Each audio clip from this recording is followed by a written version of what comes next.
All right, so I guess let's just get to the Patrick video since we're so long. This is what many people have wanted the last few weeks. Me covering Patrick Willems. Patrick explains Star Wars: The Last Jedi and why it's great. 4,000 dislikes, 9,000 likes. One of those dislikes is for me because this video is fucking awful. As is all of Patrick's recent videos. Even though I don't hate every video Patrick's made. But the recent ones have been really terrible. Like the storytelling language of Star Wars. That's a horrible video. But this guy has 200,000 subscribers, so he must be good, right? Obviously, that's a sign of quality, that he's not another one of those boring movie essay channels where they don't say a goddamn thing with any kind of insight. And everything he says is just generic normie tier shit to get the most clicks as possible.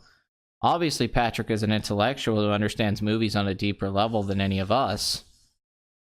Previously on Patrick Explains. I thought you were finally on your way back to the city. Wow, I feel so awake right now. It's 3 a.m. Do you think it's that tea he's been drinking? Oh wow, this hilarious humor with his parents about the tea he's been drinking. This is so funny. I don't know how Patrick tapped into such comedic genius. What a great premise. I'm going to explain things to my parents across a giant Charlie Rose-sized table. Is there caffeine in it? Patrick, what's going on?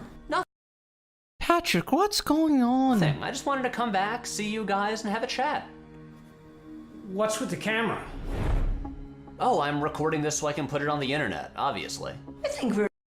Oh my god, dude, this joke was dead the first time he did it. I can't believe he's still doing it. Like, really, I just almost want to skip over. I mean, this is terrible. Like, I'm trying to be as nice as possible on this part, because fuck it, this is just a sketch. It's not his analysis, whatever, but like, dude, that's all you could come up with, like, hey, look, it's a camera, Mom and Dad, I'm putting it on the internet. We're ignoring the bigger question. Who's that person next to the camera? Sup? Oh, that's just my intern. How the hell did he get an intern? Usually I'm here to talk about movies I think are... So he has a really boring, cringe, feminist-looking painter coffee shop-ass bitch sitting there on the phone with a joke. Like, jokes that would have been dead 10 years ago, but obviously Patrick has a horrible sense of humor because he finds The Last Jedi funny. That don't get the attention they deserve, but this one... What is in that coffee and tea? What are you drinking? One is different. I want to talk about the biggest movie of 2017. A movie that pretty much everyone who watches movies... I will say, though, better use of music than Cabin Fever. ...has seen. I want to talk about Star Wars Episode 8, The Last Jedi. Because for some reason, a whole lot of people don't like this movie. Oh, well, let's go into that. Let's see. It's stupid. None of the things the characters do make any sense. It was clearly a hate letter to Star Wars, in particular the original trilogy. There was no carryover from The Force Awakens to The Last Jedi, and Rian Johnson has confirmed this. Nothing makes any sense from scene to scene. It doesn't have any internal logic. It betrays a lot of lore and things that were continuity things throughout the entire series. God, I mean, its themes don't make any sense. Its collection of themes don't make any sense. It's poorly paced. It's poorly edited. The acting ranges from mediocre to adequate, depending on who you're watching. It has some nice aesthetics and sound design.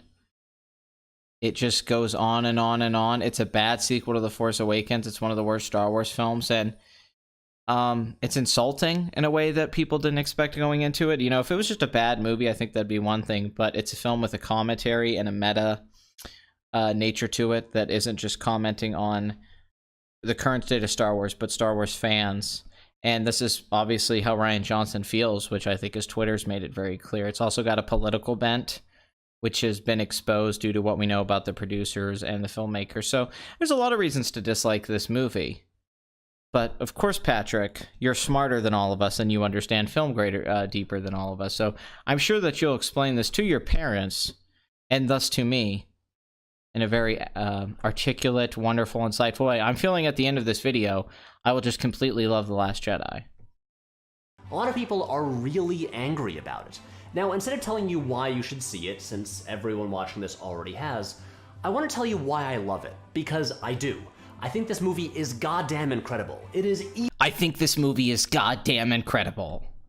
easily the best Star Wars movie since The Empire Strikes Back. And Yes, but what do you think about Batman 89? Also, why do people always say it's the best Star Wars movie since The Empire Strikes Back? Okay, so you have Return of the Jedi, which is a good film with a lot of bad decisions and mediocre parts, but also a lot of good stuff. Then you have nothing but bad movies. So what the fuck does that mean? Like, they always say that. It's the best one since Empire Strikes. That doesn't mean anything. That doesn't, and also, this is not better than Return of the Jedi. Let me make it. This isn't even better than Phantom Menace. I don't know what world people live in. Like, well, at least it's better than Phantom. I disagree. I don't think this film's as good as Phantom Menace. But beyond all that, like, yeah, that doesn't mean anything. That's an empty compliment that people throw out. It's the best one since Empire until the next one comes out. Until the next one comes out. You probably think Force Awakens is better than Return of the Jedi. Who gives a shit what you think? All right, like, who gives a shit? Like, it's Quentin Tarantino's best movie since Pulp Fiction. Yeah, he hasn't made a lot of great movies since Pulp Fiction. Like, Jesus Christ. Everything you say is wrong. Well, I'm glad you saw Clock last night. Did you see a house with a cock and balls in it? today, we're gonna talk about why. Holy shit. Hold on, guys. Hold on. We gotta get this right. I'm back. I'm sorry about that. My apologies. Gosh damn it. Okay. I'm gonna play some music for you guys till I come back. I have to go grab something. By the way, I apologize.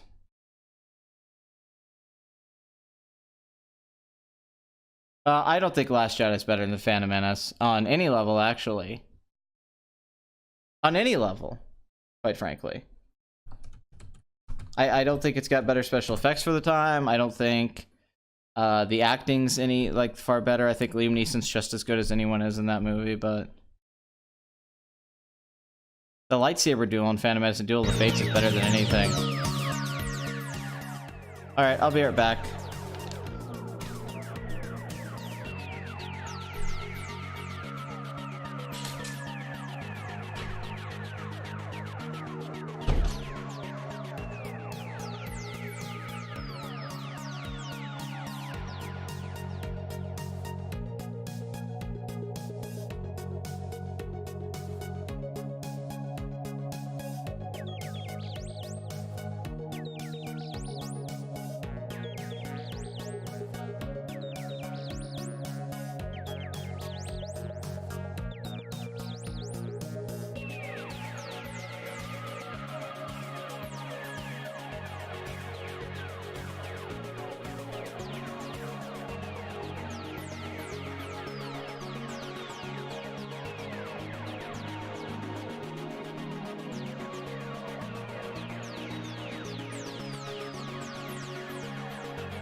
Okay, I'm back. Thank you for waiting so patiently, you beautiful people. No,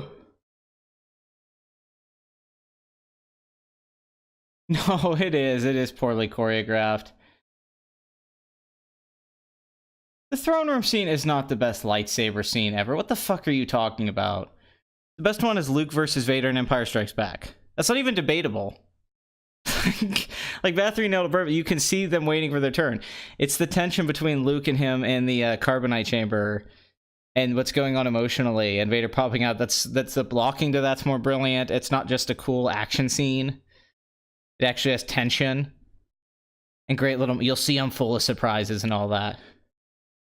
Yeah, but you're talking about in general, it's Luke versus Vader. It has the best storytelling. Rey and Kylo fighting them is just them teaming up with each other.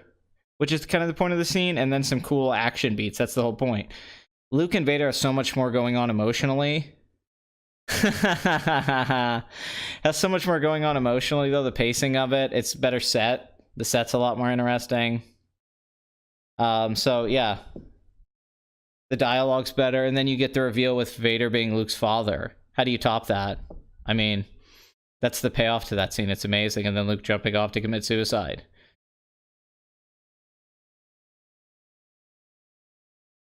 And yeah, Duel of Fates, you can say it's over choreographed. So is the fight with Rey, Kylo, and I mean, same shit.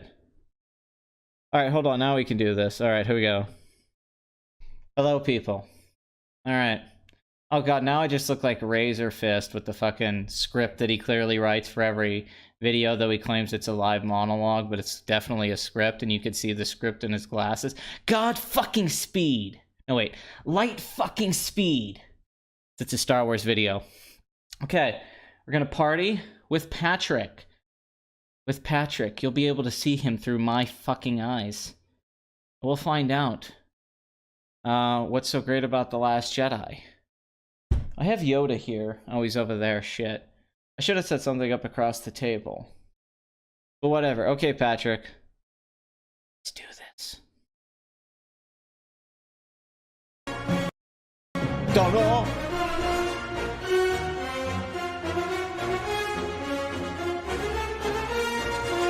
So I realize I already lost a lot of you right from the title of this video. Some of you are only here because this showed up in your recommendations, and you wanted a new opportunity to tell a stranger about why you hate this movie, but I just want to say something right up front. If you are— I'm a fucking idiot. That's just what I want to say right up front. I know a lot of you out there think that I'm going to say something new and interesting about this movie, but everyone who's tried to defend this movie is a fucking retard, and I will be no different. I just want to put that across to you, okay? Fine. Oh, you can see the reflection in his glasses, too. Good for you, brother. Oh god, we both even have a drink. Didn't plan how close this would be, by the way. Except I'm much better looking than Patrick, obviously. You're a person who thinks that SJWs or diversity or feminism ruined this movie, or if you're going to tell me that I'm a Disney shill, or if you're going to tell me that I should watch a 5-hour rant by some angry guy on YouTube, or if you— Oh, he just threw that out at Mahler. No, it's not a 5-hour angry rant. It's a detailed analysis of why this movie's a piece of shit in every single way possible, but you don't want to watch it. Although I feel like you did, and part of the reason you made this video is because you're mad about some things that Mahler might have said about you, you fucking pussy. A reenactment of what Patrick does in his free time. Alright, dude, listen. There is SJW stuff in the new Star Wars films. Kathleen Kennedy's an SJW. People didn't just make that up. Okay, we didn't just go, you know, these new Star Wars films are political and I don't like them. No, it's clear they're political. She's made it clear. Rian Johnson's made it clear. But you make political statements in this video about the upper class and how you like to see rich people get their asses hit because for some reason you hate rich people, although I doubt you're poor, Patrick. I'm sure you probably make pretty good YouTube money, and you wouldn't mind being a millionaire, but only the rich people you think are bad. You mean the really rich people, the 1%. But clearly, right there throwing out the political bias, he's not just saying in that if you have SJW problems, you're wrong. He's also saying that how dare you have a problem with that stuff.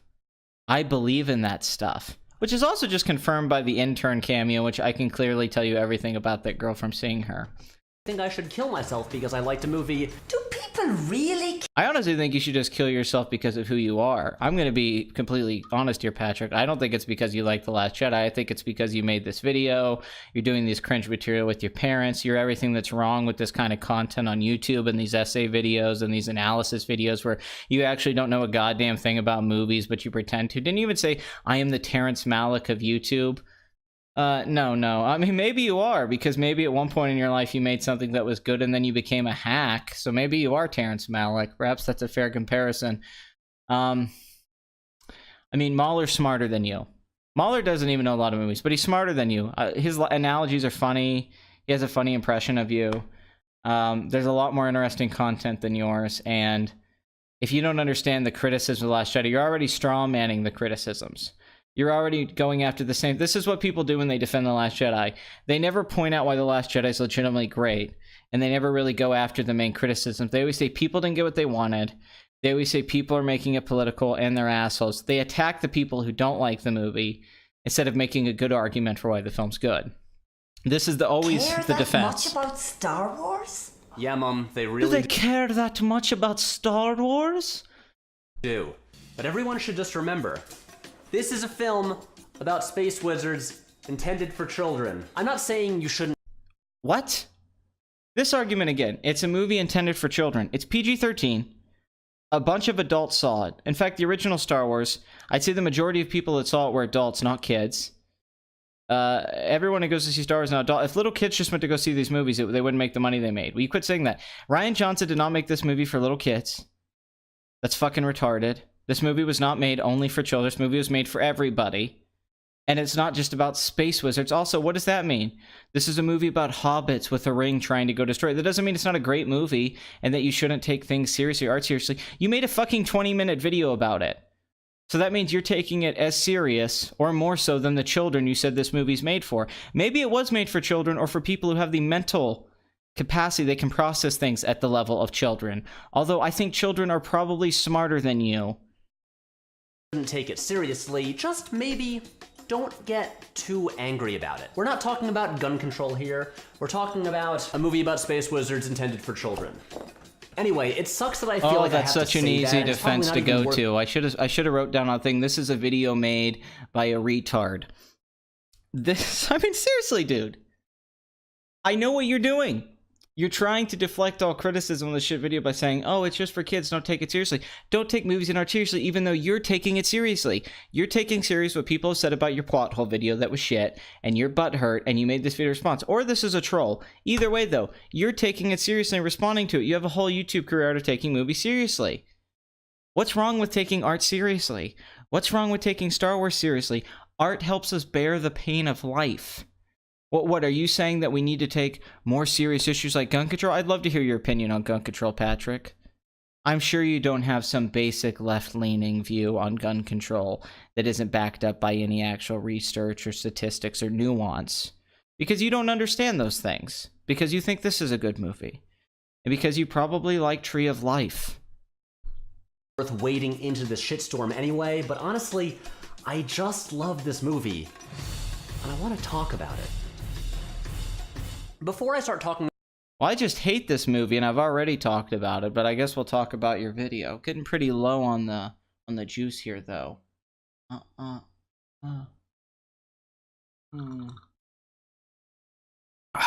Tasty. So tasty.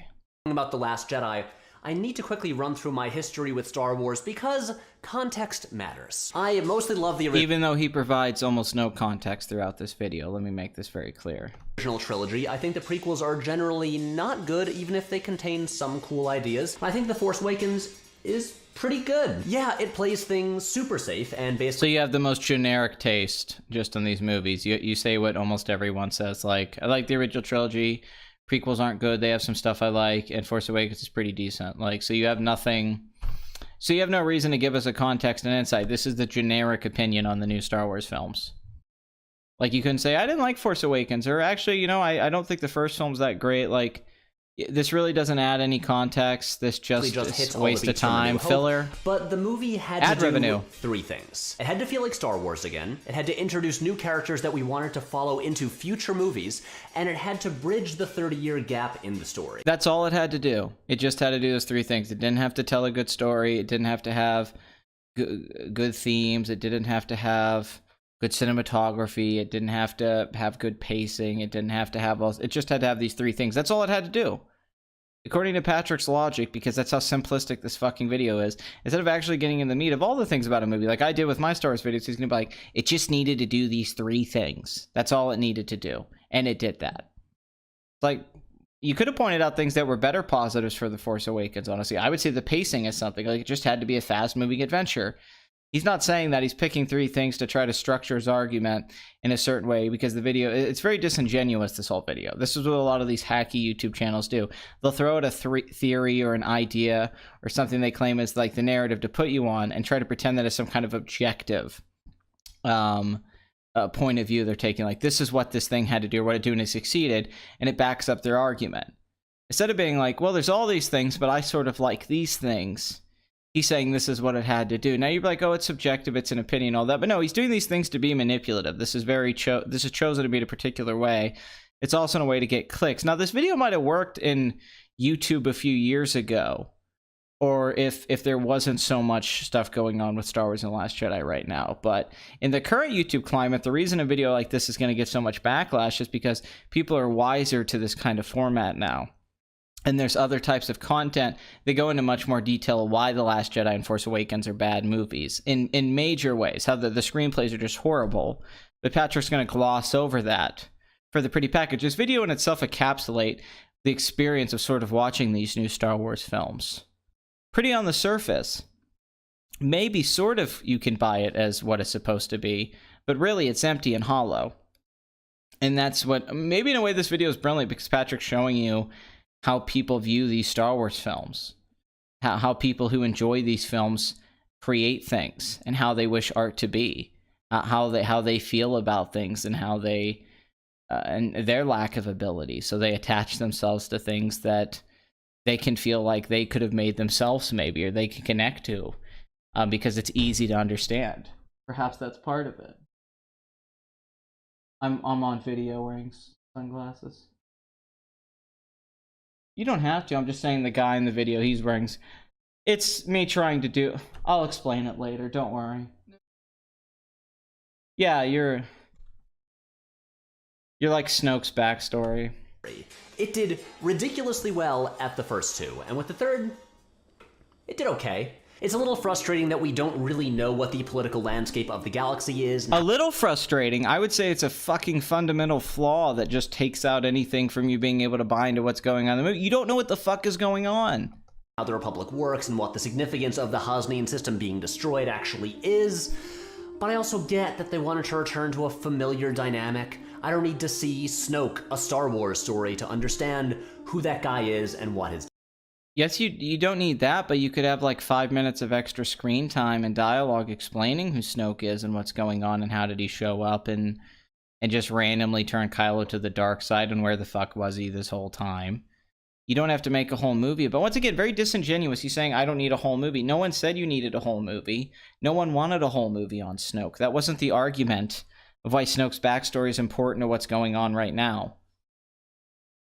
Like, Patrick, you know this. This is bullshit what you're doing. You know what you're doing. You're talking to us like we're stupid children, which I guess is how you talk to your parents. But I'm not stupid, all right? You and I both understand what people's problem with the Snoke thing is. But you're trying to present it as something so much more simple, like, I don't need all that. I understand he's an archetype. It doesn't matter. He's just an evil villain type like the Emperor. Yes, but this is a sequel franchise. There's continuity. They jumped ahead 30 years. We need to know, like, well, how did things get so fucked up in 30 years? It's not like New Hope where it's just a new film series and you can just buy that the Empire is in control and Palpatine's in control and that's just how it is. The Emperor's in control. That's what it is. Darth Vader's the bad guy. You can't just jump into a sequel where you bring back Luke, Han, and Leia and then be like, you know what, this is just how things are. No, because we ended on a happy beat in Return of the Jedi. Honestly, the stuff getting to this probably would have been a more interesting story anyway. Snoke manipulating Kylo Ren. Luke failing to train his nephew. Han and Leia's marriage falling apart. That sounds like a more interesting movie than following Rey.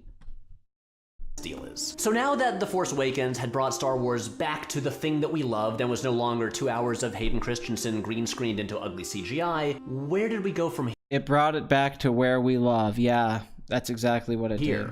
We've got all this set up, we've got a hell of a cliffhanger ending, so what comes next? It was literally a cliffhanger too. That's so bad. The ending's actually kind of... I wish I liked the ending, because on paper it's not bad. Like, she goes to find Luke, who takes a lightsaber. God, it's horrible. A lot of people had a lot of demands for this movie. Explanations and answers and confirmations of fan theories and... Well, they wanted explanations because J.J. Abrams designed Force Awakens to be a film that raised a lot of questions. So it's completely fine that people wanted answers to things when the film, a lot of things about Force Awakens, like the Knights of the Ren flashback dream sequence, like Rey's powers being so insanely higher than what we've ever seen from any Jedi, why things are so fucked up, where Snoke came from, those things would help make Force Awakens have more things to stand on. So you're not just sitting there going, well, this is a movie where things just happen, but things don't actually make sense. It's just a movie where something happens, something happens, something happens. It's bad writing, but sometimes this kind of writing is in literature or in anime even, and it gets fixed by a dense backstory later. But Last Jedi just skims over this stuff. It just does its own thing like it's its own separate film, which creates problems because it doesn't expand on the things in Force Awakens. It really just makes its own storyline and makes Force Awakens a worse film, which it already was a bad movie, but now it's a worse film because at least things about it were like, well, at least, you know, maybe this thing will make sense so when I rewatch it, this will have more context, the context that you said matters so much. Well, it's not provided in Last Jedi. Last Jedi doesn't actually give a context to Force Awakens, which is comedic considering you say context matters, even though I don't think you really care about that. Look, I made a whole video about that. But personally, those weren't really my top priorities. I just wanted something new. I didn't want another... That's all you wanted. You just wanted something new. You didn't want a good story. You didn't want things to be explained that were established in the previous film. You didn't want a nice follow-up. You didn't want...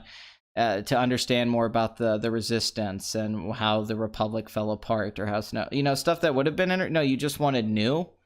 That's all. So if something's just new, it's good. If Luke comes out and takes a shit, we've never seen Luke take a shit before, it's good because it's new. Once again, very simplistic argument. This is what I hated when Will was saying a couple weeks ago. Patrick was right. No, he's not right.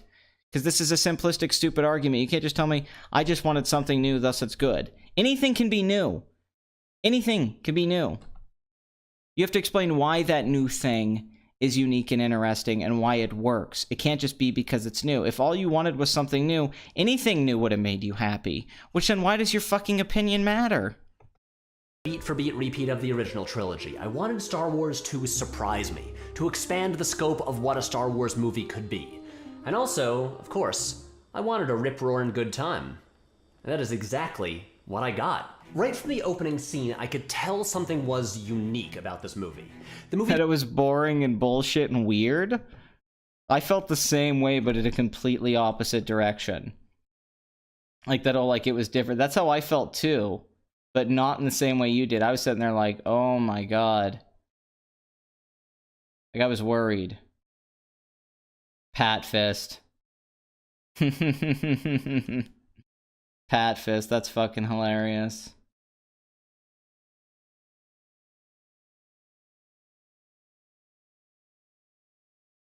Pat's sexier than everyone expected. I love that you didn't say that anyone expected, like, you're saying everyone expected me to not be as sexy. I see what it is. You son of a bitch. You know, I didn't want Alien Covenant to be a good story. I just wanted something new.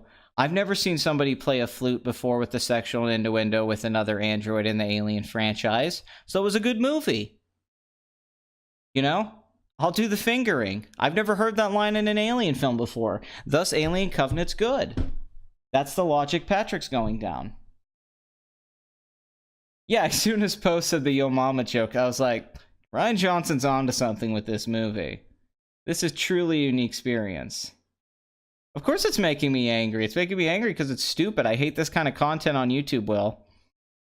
I hate this kind of content. This is what killed film analysis and people actually saying interesting things about movies. It simplified it for 12-year-olds. This is the worst kind of content for the kind of stuff I used to love.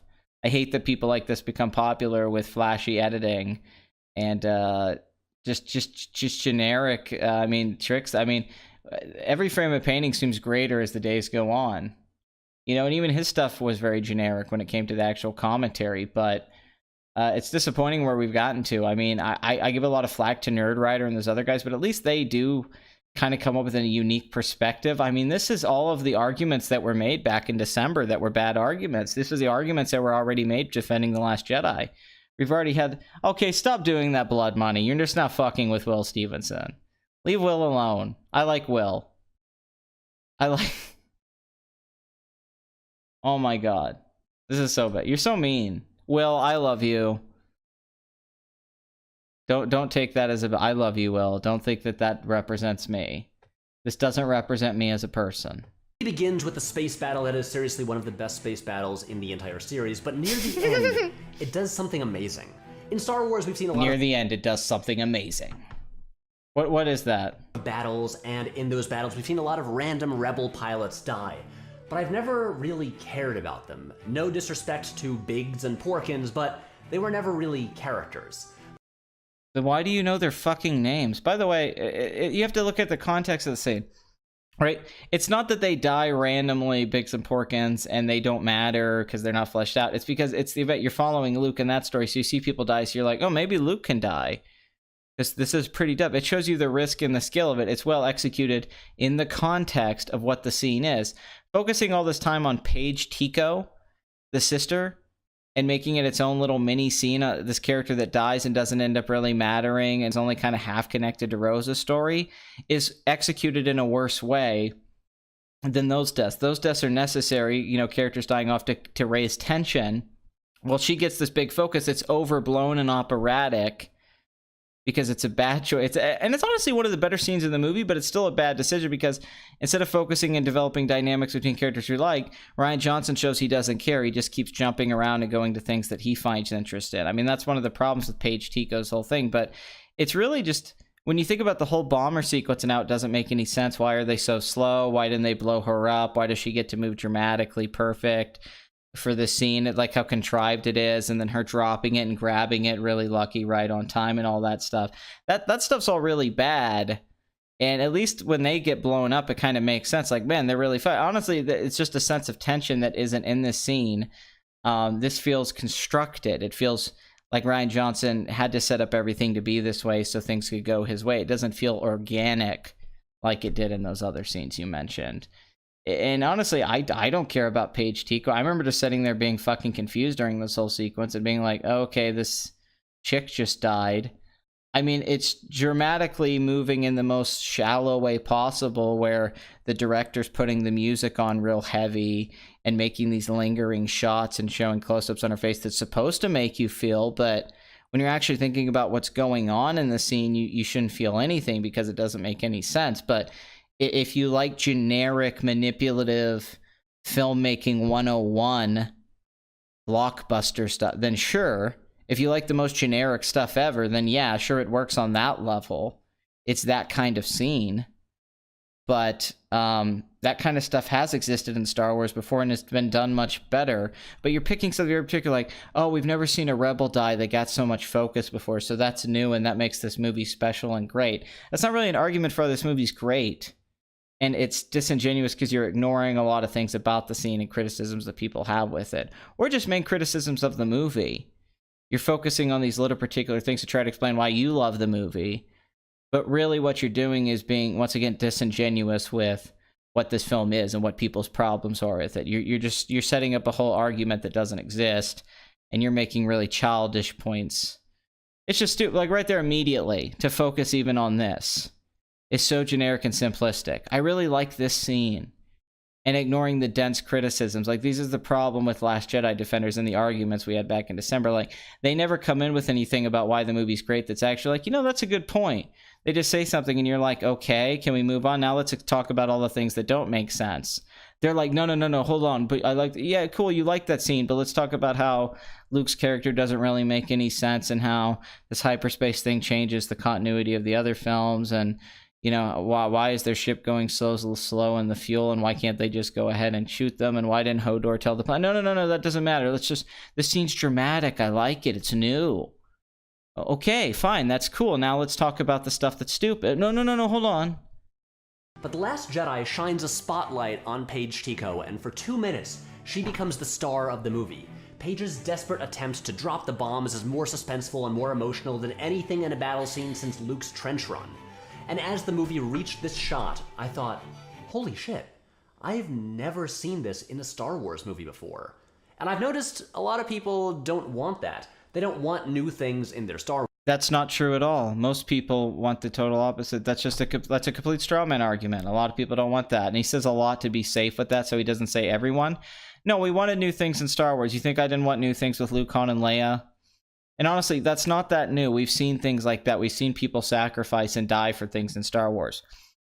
It's not that different from the opening scene to Attack of the Clones, where Padme's clone chick gets blown up and dies for Padme. It's not that different. We've seen, so Anakin killing the kids, that was new. We never saw that before. Does that make it good? People don't like things because of bad writing, or that things don't make sense, or that the themes don't work, or that it's just a poorly executed scene, or that it's stupid, or it doesn't really have an impact on the overall movie. It's not that it's new. People have never not wanted new things in Star Wars. That's what made the original trilogy so exciting, is that things were new. You're saying people just want the familiar. They want the comforting familiar. They want Force Awakens, which a lot of us had problems with it being so. That was the main criticism of Force Awakens, that it was so similar to New Hope. Are you ignoring all that? That's what people said about that movie? So originally what people said about Force Awakens was, I remember when people defended that movie, they told me for 2 years. They said they're going to explain everything that you have problems with. I go, okay. And they said you were just upset that it was so familiar and that you didn't want anything new. And I'm like, no, I wanted new. And they're like, well, the next film will be new. Then this film's bad. And they're like, oh, you just didn't want new. But it's like, well, you told me 2 years ago I want new. So these people just keep changing their points every time a new Star Wars film comes out, because they blindly defend it because they're the ones that have some kind of political attachment to it, or some fanboy attachment that they can't separate it from some kind of objective criticism. But they're trying to say we're that way when we're here like, well, let's just have a discussion about why the film doesn't work. It's like, no, we can't do that. I'm going to argue from emotion. Well, if all you have is an emotional argument, then why even make this video?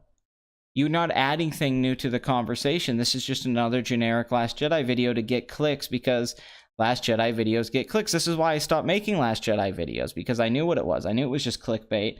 I knew you were going to get confirmation bias. And you're pretending that you're making this video with some kind of higher purpose than what it is, but you clearly just made this to get views and keep riding the wave of the Star Wars hate, for better or worse. And almost as like, I don't know, there's so many things to read in psychologically for Patrick making this video. There's so many things that make me think so, because you wonder, is this a troll? Is this all just bullshit? I don't know. It's hard to believe, but especially when you say the space race thing. So you're sitting in the theater and you got emotional and thought the scene was new, but you realized that this was a movie made for children about space. Then why'd you love it so much? If you think of it as just this simplistic thing, if you can narrow it down to just those two things. It seems like it's a lot more than that to you. Star Wars, and I think that's kind of a bummer. One of the reasons I love The Empire Strikes kind of Back a is that bummer. it's constantly surprising. The characters grow and change, it shows us amazing new planets and creatures, it changes our conception of Star Wars. And the most disappointing thing about Return of the Jedi is how it doesn't really do that. It mostly gives us a lot of things we've seen before, like... Once again, the most generic kind of thing you say about Return of the Jedi that a lot of people said, we've seen this all before. Like, he's just covering tip one. This is what these people do. They use editing, and then they just say things that people have said for like 30 years or 20, or things people have always said, and act like they're presenting some kind of new argument, even though this is the conversation you have with every friend about Star Wars. And it's just to get people to kind of watch it passively, but you're not really getting any information from the video. You can just watch it like, oh, I'm watching it and I'm just going with it. That's the problem with the genre on YouTube. What people have done here is that they're not really providing any content. They're not really writing anything down. He's just saying very generic, broad things that have been said before, because it's easy to say. He doesn't actually have to do any work. And he can make a 20-minute video, get his ad revenue, get his views, add to his sub count, and be happy and act like he makes good content and he actually puts a lot of work into it. But really, he's not doing anything. This didn't require any research. This didn't require any time to thinking about, like, how do I come up with a new perspective on something? He's just giving you the same old thing. You know what, Patrick? I'd like something new. It really upsets me that you don't want to provide anything new in this video. That's really upsetting. I would have liked something new. But you just keep doing the same old thing. All these things have already been discussed. Death Star are Tatooine. Its big new additions to the mythos are a forest, and the revelation that Stormtrooper helmets can be played as drums. Which is actually kind of cool. But The Last Jedi isn't... Oh, he's so funny. God, he's a funny guy. Which is actually kind of cool. It's actually kind of cool. You're such a funny fucking guy. When did you learn to be so goddamn funny? Light fucking speed. Like, seriously, I mean, the... Bum, bum, chicka chicka, chicka chicka. Bum, bum, chicka chicka, bum, bum, chicka chicka. Sorry.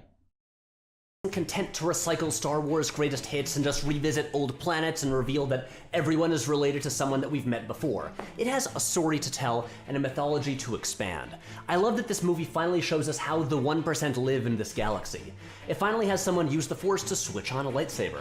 How's that the first time we know the 1% live in this galaxy? You just assume that they live better than the other people, which is obvious in what the movie shows, and wasn't Leia part of the 1% and Palpatine and the Jedi and all that? Like, didn't the prequels cover the 1% and classism and Star? I thought it did. And it was very prequels, just the Canto Bight sequence. I mean, for me, it just showed me exactly what I thought. And it wasn't the first time in Star Wars that we've seen them just show you what the rich live like or money. I don't even know where you're getting that from. That's just not true.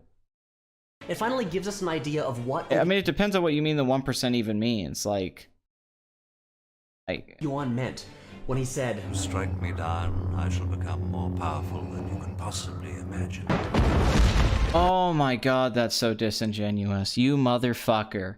You fucknut. Okay, that's not what Obi-Wan meant. Obi-Wan meant being a Force ghost, which he was at the end of the movie, and then in the other films, and that's what the writers meant in the intentions. It did not mean that a Force ghost can use lightning and stuff like that to destroy things. Why didn't Obi-Wan do that to fight the Emperor and Darth Vader in the sequels? I mean, why is this the first time we've ever seen anything like this? Just because it was cool and Ryan Johnson's like, I want to do something new because it represents the methods. Lotus burning down the path, the tree, the foundation, and telling him it doesn't matter. We have to learn failure. It's Ryan Johnson having to learn that he failed when he was making this film. It's him having to learn it. It's him writing it. It's a subtext, him being like, I'm failing at making this movie. God, that's a Michael Moore level piece of editing right there. This is very Michael Moore, except not funny. It gives us great new Force abilities that feel like natural extensions of what we've seen before. And speaking of the Force... That's the only thing that does kind of feel that way, maybe, is Kylo talking to Rey. I don't totally disagree with that. That's probably the best Force element that he came up with. That doesn't feel that crazy. And I don't think anyone really argued with that, but... Okay, that's fine. No other movie explains it as well as Luke does here. To quote an email Jonah Hill once wrote describing a Jump Street... That's not the best explanation of the Force. Yoda's explanation in Empire is better. Obi-Wan's explanation... The way Luke describes it's not better than... What the fuck are you talking about? That's like fan fiction level writing how Luke describes the Force. That's not the best description of the Force that's ever been explained. That's just not fucking true. Why are you saying that like it's a fact? Crossover. It's clean and rad and powerful. It's clean, it's rad and powerful. Jonah Hill said that. Like, what? Why did you think that was funny? It's funny when Jonah Hill's saying it because he's talking about Men in Black meets 21 Jump Street. And you go, you know what, he is right. It is clean, rad. And awesome and funny and all that shit. But you saying it's like, in this context and in this video, it's like, that was just pulled out of your ass. That was a rabbit out of a hat, wasn't it? What the fuck does that mean? Like, all of the things you could have said, like, you could have quoted. And he just shows that as, like, some stupid rant. I mean, it's not a big point to harp on, but, like, what? Like, this is stuff he wrote. I'm just improvising things, and I think some of my lines are funny. I mean, he wrote a script for this. This is pathetic. He sat down and wrote this and thought that was a good idea. He didn't think, oh, maybe there was something better I could do there. You know, like... I want to bring up something that doesn't get talked about enough. Star Wars has always been weird. Remember the cantina scene? Remember Figrin Dan and the modal nodes? Remember... Everyone's always said Star Wars is weird. That's something that is talked about a lot. What are you talking about? Why are you acting like we saying Star Wars isn't weird? I don't remember anyone ever saying Star Wars was normal. Are you trying to explain why this is a weird film? This is a weird film, as Plinkett said, and a lot of us have said, and I said in my original live stream talking about it. That's just a weird movie because all of the decisions are so insane, such bad decisions. Like, okay, why would you choose to write this film this way, edit this film this way? Why would you make such jarring decisions and not explain things? Why would you kill Snoke? And it made it weird. It made it have this clinical weird tone where things don't really make sense, even though he's trying to do these big emotional scenes. It's a weird film in that way. Like, how did somebody make this? It's not weird in as these creatures or these worlds are weird. We understand Star Wars has had weird stuff in it. That's not the issue. It's like, why is the movie itself a weird movie? It's just a weird film because things don't really make sense. Force Awakens has weird elements, but it's not a weird movie. That's not what people meant by weird. It's him once again being disingenuous. He's trying to argue the whole weird thing, why this film's so weird to people when we watch it. It's weird, and trying to spin that as a positive by saying, well, Star Wars has always been weird. This was weird. Remember this? Remember the bar? And it's like, yeah, that one little scene.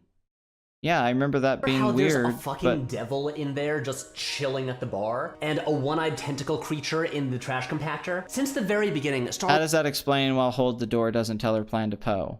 Like, once again, you're just picking random things here. This is the definition of cherry picking. You're just picking at things. It's not even good cherry picking. Last Jedi lives up to that legacy. The giant alien cow thing that Luke milks is one of my favorite additions to this. What?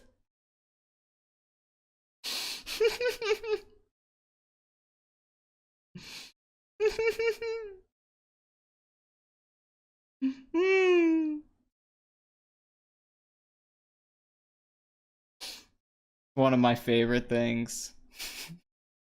These are a few of my favorite things. Okay. So this is one of Patrick's. He loved when Luke milks the tit monster. Okay. Cool, man. Series. And if you don't like it, no offense, but you have boring taste, and I don't want to be friends with you. Oh, really, Patrick? You don't want to be friends with me because I didn't like that sequence? Yeah, you're boring if you don't like this stupid, random, disgusting scene. How dare you? You just have a boring taste. It's like, I mean, if you're talking about like Holy Mountain and Jodorowsky, or maybe you're talking about like Fantastic Planet, or you're talking about something like that, sure, okay, fine. You're like, okay, that, you know, that you maybe have boring, you don't like King Crimson or something, whatever, you don't like Velvet Art, but like this is what you're willing to stand up for. This is your battle cry. I love how Patrick says this stuff too, like in the plot holes video. You're watching movies wrong, and then this being like, you have boring taste, and I don't care. Patrick, you couldn't be more boring. Please stop pretending that you're interesting. Like, this has to be a troll. Once again, this makes no sense. He's saying you're boring if you don't like something. Like what? But also, we've got the fish nuns and a hellmouth where the movie goes all David Lynch, and those... How dare you say that's David Lynch? How fucking goddamn dare you compare that fucking stupid Ray cave scene to David Lynch? That's nothing like David Lynch. I don't know why you'd even make that comparison. That makes me think you don't watch David Lynch stuff, or you don't understand David Lynch. That's like saying Darren Aronofsky's like David Lynch, which people try to do because he's ripping off David Lynch. He might be ripping off David Lynch, but don't you be like, oh, it's David Lynch. This is like Eraserhead. Like, no, dude. No, it's fucking not.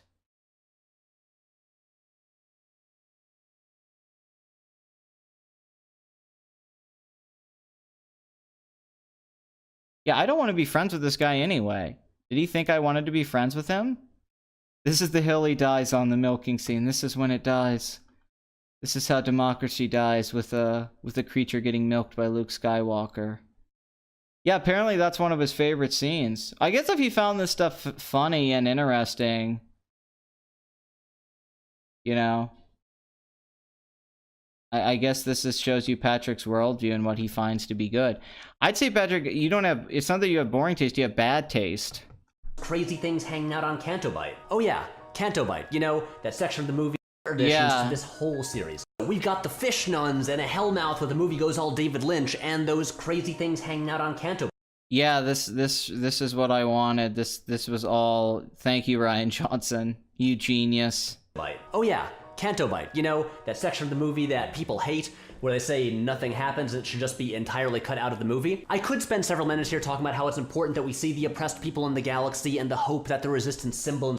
It's not important that we see any of that. The kid with the stupid fucking beard. The bad kid acting, by the way. I didn't realize till Plinkett's review how horrible the kid acting is. It should just be entirely cut out of the movie. I could spend several minutes here talking about how it's important that we see the oppressed people in the galaxy. Like, that kid's acting right there is horrible. That's terrible facial acting. I forgot how cringe that stuff was. Like, oh, what bad decisions they made. Like, oh, it's making me cringe. But that stuff's not important. It's just the themes don't make sense. Mahler's talked about this, but it's of the general. There is themes of classism. There is themes of failure. There is themes of the hubris of the Jedi and killing the past, which is in the dialogue, and moving on from that, and deconstruction of Star Wars and meta aspects. We get it. We get those themes. We get those ideas. It's something that we completely understand. It's just they actually don't make sense within the movie. They all fall apart. They're not meshed well together. And Rian Johnson clearly couldn't really flesh them out, and he had to write the movie in a short amount of time, by the way, too. He really didn't get years to flesh the script out, which he said. He had to write this in like a few months, you know, so that might have affected a lot of this. He didn't get to flesh a lot of these ideas, although Looper's filled with plot holes and things that don't make sense, actually. So it's kind of a thing with Rian Johnson when he tries to do epic movies. But this stuff isn't important, actually, to the things in the movie. You could cut a lot of this because, one, it hurts the flow of the movie. A lot of these things don't actually connect and make it work. They actually pull away things that from could have worked, and it's really just a construction issue. It's not that these scenes themselves, like you're saying, like I could say, these things are important. Well, they're all important on paper, but it's also execution and how things are connected. You could convey these same themes and ideas in better scenes and be better placed in the movie where you position characters like Poe, like and Finn, and where they are and where Rey are, and how you get these ideas in the juxtapositions. It's not that these scenes themselves, like, on ideas are horrible. As Jay said, the ideas aren't bad, it's execution. This is all poorly executed sequences that hurt the movie. And Rian Johnson could have moved these ideas to other things and came up with a better idea. And why you this is stuff that in your first draft you're like, oh, let me change this up a little bit. There's a reason people just don't like this stuff. It's just not very good. This is some of the worst filmmaking in the movie is Canto Bight. I mean, it's not just that we don't think it's not necessary. It's because it's badly done. I mean, this clip he used is a horrible, like, it's a great example of, like, you're showing me and you're explaining it, but it's like, oh, it's hard to watch. It's bad. Like, and the hope just that the reaction. resistance symbol inspires. I could talk the hope the resistance inspires to the Republic that's fallen, that we don't know why, that they live in. Why the fuck are they the resistance? Why is the First Order so powerful? The failures here caused by Poe and Finn are essential teaching moments in both of their arcs. But what I really want to mention... Yeah, the failure theme and teaching them in their arcs and how it matters that we all have to learn that we fail. Because it's Rian Johnson learning that he failed. Trying to deconstruct Star Wars. That's why the lightsaber's being pulled. That's why Rey and Kylo are pulling the lightsaber. Rian Johnson realized he couldn't deconstruct Star Wars. He's pulling at that lightsaber, so he has to break it in half because he says, I have to fucking destroy it and just kill the past because I don't know what to do. That's what I really think happened. I mean, art doesn't lie. Creative writing doesn't lie. You put yourself into your movies, and usually it's your emotional state during the film and during the writing process. You start writing what's happening during the writing into the film. That's how it works a lot of the time. You're like, well, I'm going through this right now, and it changes. And I feel like Rian Johnson was dealing with being overwhelmed and not understanding what his film was, and insecurities, and I think it's reflected in the film. I think that's why it's not a confident movie. I think that's why it's a messy movie, because I think he was messy and complicated while he was writing it and making it.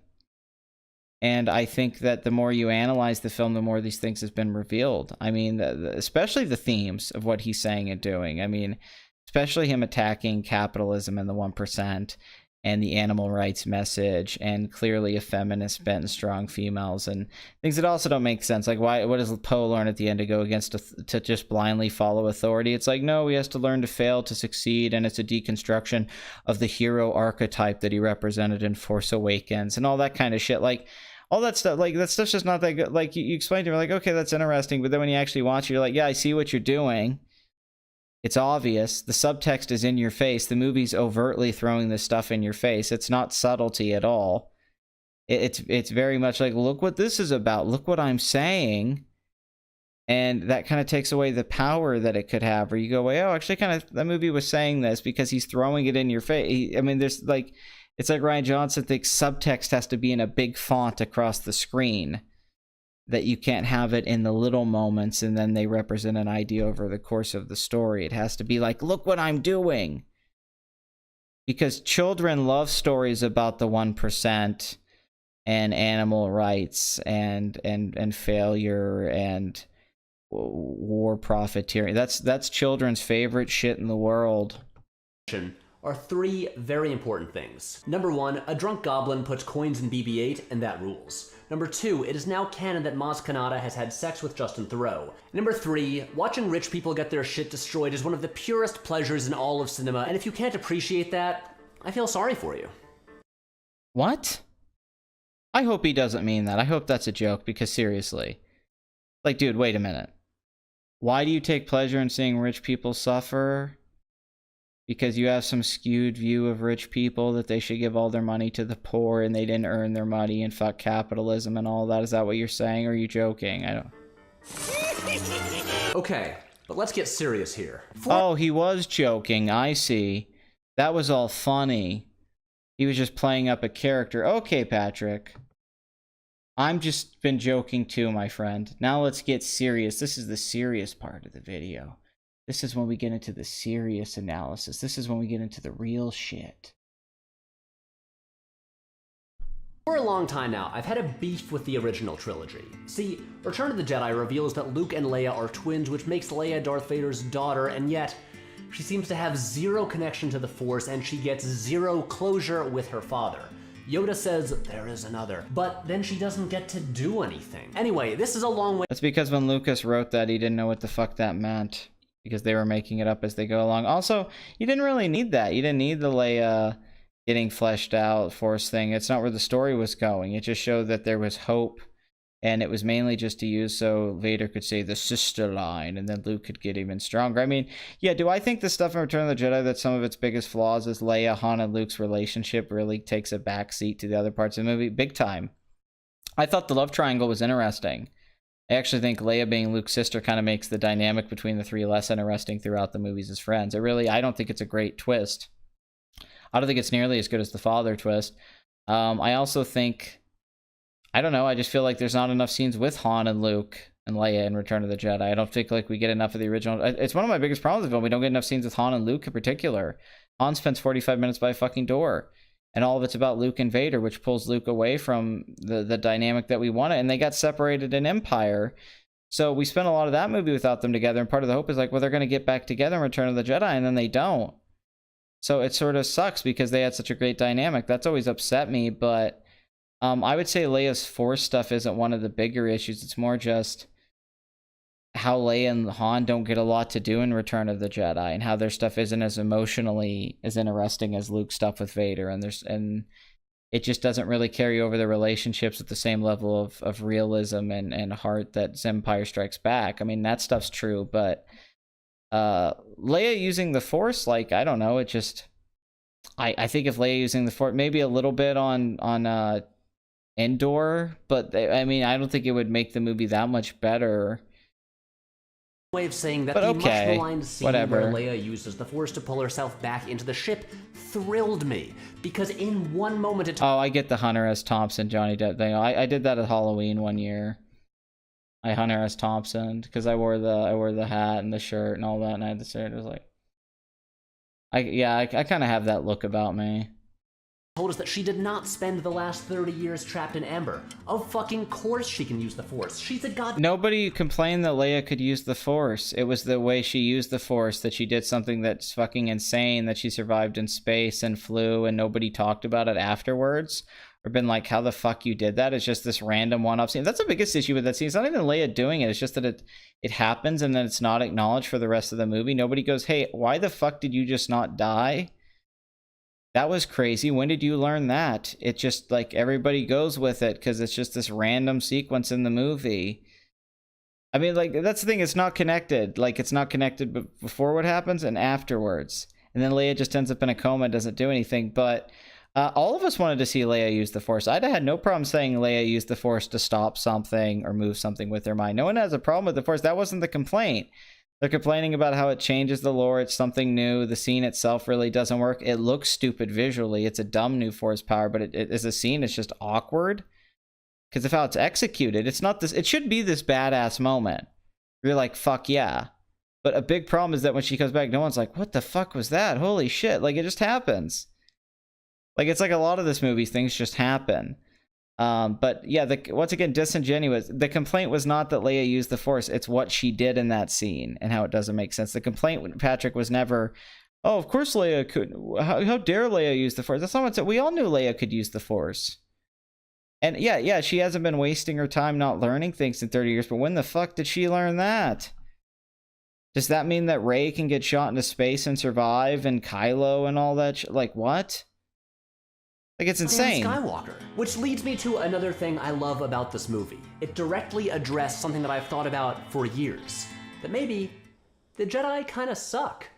That was discussed in the prequels. That's what the prequels were about, Patrick. It was about the Jedi sucking. It was about them being overconfident, trying to stop the Sith, but not listening to Yoda, not being like, maybe Anakin's bad. And them not noticing that Dooku's there the whole time. I mean, this is covered in the Plinkett reviews. One of the themes and one of the ideas being explored in that is the Jedi's code being bad. Anakin fights against it, being like, well, it's stupid that I can't be in love. It's stupid that I can't feel things, that I have to follow all these orders and there's not nuance to this. And that's something that's kind of explored at Empire Strikes Back and Return of the Jedi, when you found out Obi-Wan was lying to Luke about who his father was. And Luke was kind of the evolution of the Jedi, leaving that behind. That the Jedi's ways were outdated and flawed. I mean, that's been a theme, I'd say, since Empire and all the Star Wars films. It's something that this film didn't just address in a new way in a line of dialogue. It's something people have said for years. It's something that's, once again, a generic Star Wars conversation talking point, and Rian Johnson just wrote it in there with Luke saying it without actually exploring it and taking it to interesting places. He could have done something with that Jedi aspect, but he doesn't. He just have Luke say it was hubris and all, which is another problem with this movie, is that it takes things that could be interesting ideas and just has them as throwaway lines of dialogue and focuses on other things. Instead of like, let's focus on the meat of that, what it is to be a Jedi. Are the Jedi ultimately good? But Rian Johnson, I guess, didn't care about that. And this movie, just having it like be discussed a little bit and Yoda saying stuff about it, I mean, that's fine if you love that about the movie. But once again, you're ignoring so many things that people have problems with because you're cherry picking once again. What?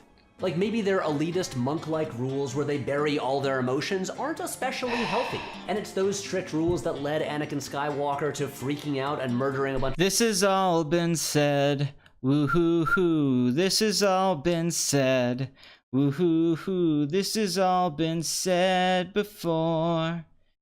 And if I put my lightsaber here, and if I call Patrick a queer, and if he says the same three things over and over again, woo-hoo-hoo, it's all been said. Patrick sucks, I wish he was dead. Bunch of kids and becoming Darth Vader. And now we know that Luke tried to start a new Jedi Order. And kind of ruins Darth that he kills the kids. Like, Anakin just jumps crazy from like, I've been betrayed to I'm gonna kill kids, which makes his redemption arc with Luke just like, yeah, I couldn't forgive my dad if he killed a bunch of kids. It kind of ruins the redemption arc. It's like, God, he's that fucking evil. Like, it just makes him non-human at any point. Pretty much the like, same thing happened all over. Oh, Padme's gonna die. I'm gonna kill some kids. Again. So when Luke says the Jedi don't work, and that's not new, Patrick. The same thing's happening again that happened. It's almost like it's not new. Almost like Rian Johnson took a bunch of things from the other Star Wars movies. I should just stop before they ruin things some more. I'm sitting there in the theater applauding and shouting, yes, thank you. But wait, let's slow down a little bit because that's not exactly what's happening here. Despite what your brain moves really slow, so I don't know how we could possibly go any slower, but for the sake of your video, I'm sure we'll do this. Okay. Luke says at the beginning, the movie doesn't actually think the Jedi should end. After all, at the end, after Luke has learned and grown, he straight up says, I will not be the last Jedi. The movie doesn't want the Jedi to end, it wants them to evolve. This whole movie is about moving on from the past. I like The Force Awakens, and I think it does a great. Yeah, but as even Alliance says, kill the past. It's Kyle's philosophy, and it's not just on about moving on the past nostalgia. Ryan Johnson trying to make excuse that moving on from the past because I'm a genius and my ideas and views of these characters in this world, like even Mark Hamill, I just don't like how you see Luke Skywalker. Like, it's Ryan Johnson trying to cover up the fact that he's writing stuff that isn't better. If you're going to say that, like, the past isn't good enough anymore, we have to move on from nostalgia, which Star Wars already covered in Member Bears, but we have to move on from these things. Or Woody Allen's Midnight in Paris, which is an idea being tackled in Last Jedi. You're not wrong. If we have to move on from these things, you have to replace it with something better. If it's going to evolve, you have to say we have to evolve in a more interesting, complex way. And he gets to that point with Rey and Kylo at the end, but then he goes away on it. He just cheats on it. He's like, he reaches the hand out, and it's like, okay, this is the moment we evolve. The two of them team up, and we get a more gray universe. But instead, Kylo goes back to being a bad guy, Rey goes back to being a good guy, And the movie ends with good versus evil and the resistance going out to be good again and the First Order chasing them, which is basically where we started at the beginning of the movie. Really, nothing evolved. We're still in the same place. We're going in a circle again. Time is a flat circle. You're just going to do the same things over and over again. It doesn't actually evolve. It hints at that it's going to evolve, but actually this movie doesn't evolve anything. If anything, it's one of the most sterile, non-developed Star Wars films ever. Things actually don't develop. It's really a movie where nothing happens. A lot doesn't happen in this movie, but people seem to think it does. Actually, a lot more happened in Force Awakens, to that film's credit. Great job introducing interesting new characters, but the movie is obsessed with the past. It brings back the original status quo and the original conflict, and it's structured around story beats we've seen before, and full of images we've seen before. This same thing with Last Jedi. It's filled with images we've seen before. It takes scenes, Vader and Luke in the elevator, her and Kylo in the elevator, shots are taken. Don't you fucking dare say that when it's same shits in Last Jedi. The throne room is exactly like the fucking throne room stuff. The lightsaber thing. He's just subverting things. He's like, these are images you've seen before, but now I'm doing something new. It's a gimmick in the movie. We've talked about that. His subversion of expectations. I'm going to set you up with things that are familiar and then twist it. And then that becomes a gimmick in itself when you start to see things. You're like, oh, this is going to go down this path, but you know he's going to do something else, because that becomes the whole gimmick of the movie. We understand that. That's one of the reasons the movie's bad, is because he does a really bad job at that, and then he keeps doing it over and over again. It's not because it's just like, yeah, the movie's filled with familiar things. So let's go beyond that point, whatever, because the things that he does try to do new are so obvious, and that he's trying to do something new and interesting and get attention, that it's like a bad version of Game of Thrones, where people say this is the Game of Thrones of the Star Wars film, but really it's just bad Game of Thrones. It's Game of Thrones season 7. Forward. I'm not going to spend 10 minutes explaining how immaculately crafted the character arcs are, because that's all covered in a great video on the channel Just Right that you should go. Oh my god, you motherfucker. That video's horrible. That video was just ripped apart by Mahler brilliantly. Although the video itself's bad, it falls as a... I love that you're just sucking his dick, stroking his dick. Once again, this is Just Right. This is Patrick. I'll promote your video. Yeah, we can just make money off it. But what if I want to mention some of the... Fuck off, Patrick. No, that video's fucking horrible. That's not a good video. You're just scratching his back. Oh god, oh, these cringy YouTubers, generic YouTubers, just trying to help each other and self-promote so they can build their channels up. Fuck you. The characters are not wonderfully constructed. It's very obvious how the characters are constructed. Nothing that he's saying is insights we didn't notice. That's just people adding things they're writing the movie for Rian Johnson. Once again, this was all discussed back in December. That's why I'm even having a hard time talking about it, because I'm having to go back and remember arguments and things. All of these things were discussed on forums and videos going back to when the movie came out. It sucks that we're having to go back again. And I cannot believe that Just Right and Patrick are saying these things that were said months ago that were mocked and laughed at back when people were defending this movie. Watch, but the movie beautifully weaves together arcs for Rey, Finn, Poe, Luke, and Kylo Ren, in which they all... Finn's arc, where he has the same arc in Force Awakens and he doesn't really learn anything. Oh, he joins the Rebels and he finally stands for something this time, because he only half-hearted believed in the previous film because he was fighting for Rey and Poe, but now he actually believes in the rebellion and has something to fight for, which he didn't have. What a brilliant character arc. And Kylo just goes on a whim. He's a good guy, and then he conflicted. Then he becomes a bad guy when he kills Han. But then in this film, he's like, oh, I'm kind of a good guy again, but no, I'm the bad guy. And then in the next film, he's just schizophrenic. There's not an arc there. Kylo's just random shit happens, the character. Rey's arc is that she finds out she's meaningless. Okay. And not to search and hope for anything. What are you doing? Yes. Well, fine. Jesus Christ. You should be sorry. I swear to God. You're like Rian Johnson. You keep ruining my life. Hey, can you give me some water or something? Really? Yeah. Jesus Christ. all learn from failure and move on from the past, finally all tying together right at the moment when Holdo tears a Star Destroyer in half in one of the straight-up coolest moments in recent cinema. And if you're too hung up on the made-up science in this fictional world of space wizards to enjoy that, then I weep for you. Because Just enjoy the pretty images, because the internal logic and the stuff that has to be thought out, the rules of a universe when it comes to magic, science, the fantasy of anything, any kind of world, like Lord of the Rings, Harry Potter, whatever, the rules don't matter. It's just a pretty cool moment. All you have to do is that's the most generic way to watch movies. What the fuck is wrong with you? It just has to be a pretty visual. It doesn't matter if it makes sense or if it follows the hey, thanks. Yeah.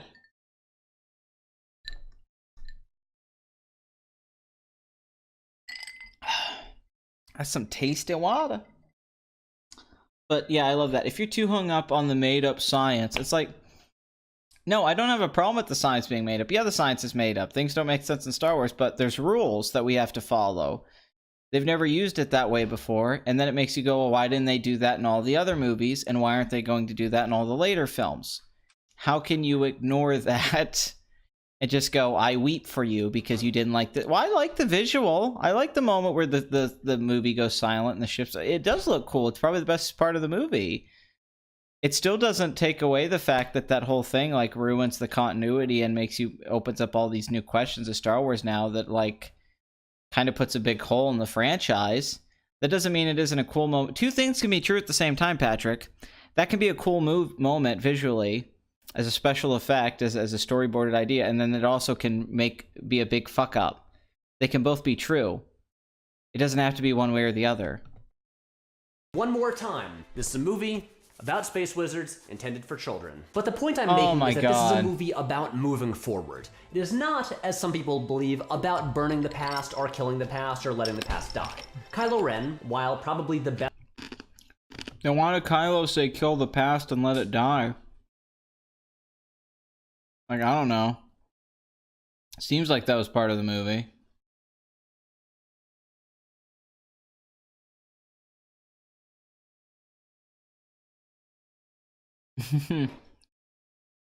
Just write off any criticisms of The Last Jedi. Things you shouldn't do on camera. Oh, Raven, you dirty, dirty whore. Of course you like the bottle stuff. Yeah, Silence of the Lambs does do a good job of subverting things that you see in thrillers and, like, cop movies. I guess that's a good point. Or, like, thrill. That's not a bad point.